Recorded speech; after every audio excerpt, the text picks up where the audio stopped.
ایک بھائی پوچھتے ہیں کہ جب سارے انبیاء ایک ہی دین لے کر آئے تھے تو یوسف علیہ السلام کو ان کے بھائیوں نے سجدہ کیسے کیا، جبکہ اللہ کے علاوہ کسی اور کے لیے سجدہ کرنا شرک ہے؟ جی ہاں، بالکل، سارے انبیاء کا دین ایک ہی تھا، لیکن ان کی شریعتیں مختلف تھیں۔ اللہ کے نبی صلی اللہ علیہ وسلم بیان فرماتے ہیں الانبیاء اخوۃ لعلات دینہم واحد وامہاتہم شتیٰ، کہ انبیاء سارے کے سارے اللاتی بھائی ہیں، ان کے دین ایک تھے اور ان کی شریعتیں مختلف تھیں۔ تو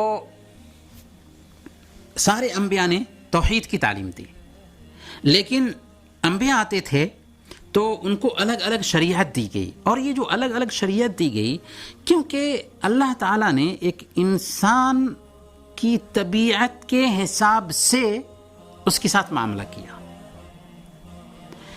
یعنی جو مریض جتنے ڈوز کو برداشت کر سکتا ہے اتنا ہی اللہ تعالیٰ نے ڈوز دیا،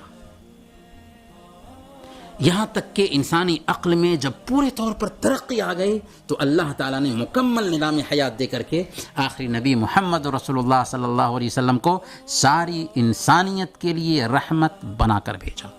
تو میں عرض یہ کر رہا تھا کہ اللہ تعالیٰ نے سارے نبیوں کو توحید کی دعوت دے کر کے بھیجا، البتہ ان کی شریعتیں مختلف رہیں اور مکمل نظام حیات کسی بھی نبی کو دے کر کے اللہ نے نہیں بھیجا تھا، آخری نبی محمد صلی اللہ علیہ وسلم کو ہی مکمل نظام حیات دے کر کے بھیجا۔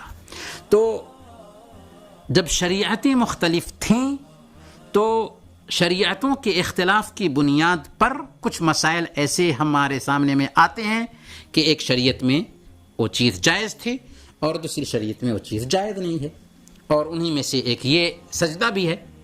یوسف علیہ السلام کی شریعت میں تعظیمی سجدہ جائز تھا، تعظیمی طور پر، احترام کے طور پر اگر کوئی آدمی سجدہ کرتا ہے تو ایسا کرنا یوسف علیہ السلام کی شریعت میں جائز تھا، اس لیے ان کے بھائیوں نے اور ان کے ماں باپ نے سجدہ کیا تھا۔ یہ احترامی سجدہ تھا، تعظیمی سجدہ تھا، یہ عبادت کا سجدہ نہیں تھا۔ لیکن ہماری شریعت نے عبادت کے سجدہ کو بھی حرام ٹھہرایا اور تعظیمی سجدہ کو بھی حرام ٹھہرایا، یہاں تک کہ ایک آدمی کسی سے ملتا ہے تو اسلام نے اس بات کی اجازت نہیں دی کہ اس سے جھک کر کے ملا جائے، اس سے جھک کر کے ملنے کی بھی اجازت نہیں ہے۔ سنن ترمذی کی روایت ہے، اللہ کے نبی صلی اللہ علیہ وسلم سے ایک آدمی نے بیان فرمایا کہ یا رسول اللہ، اگر کوئی آدمی کسی سے ملتا ہے، دوست سے ملتا ہے، تو کیا اس کے لیے جھوکے؟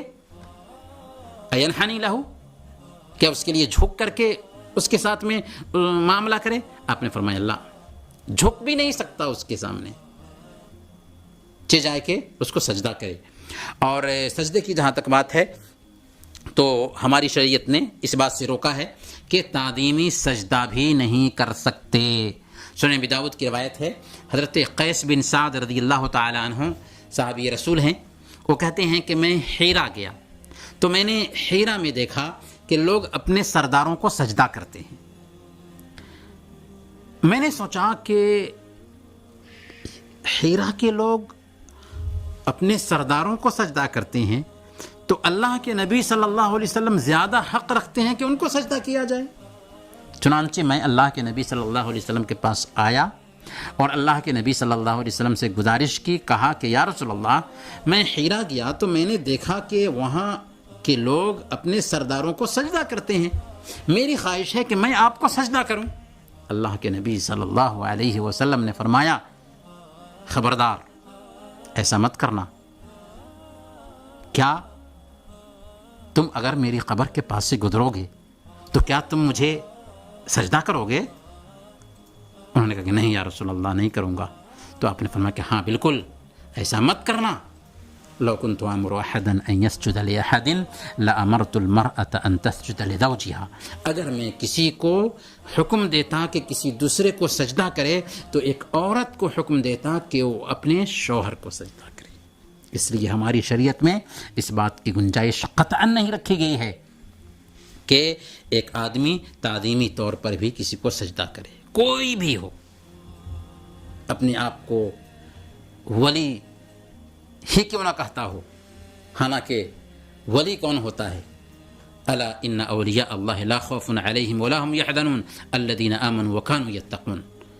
اللہ کے ولی وہ ہوتے ہیں جو ایمان والے ہوں اور تقوی شیار ہوں، وہ ولی ہوتے ہیں.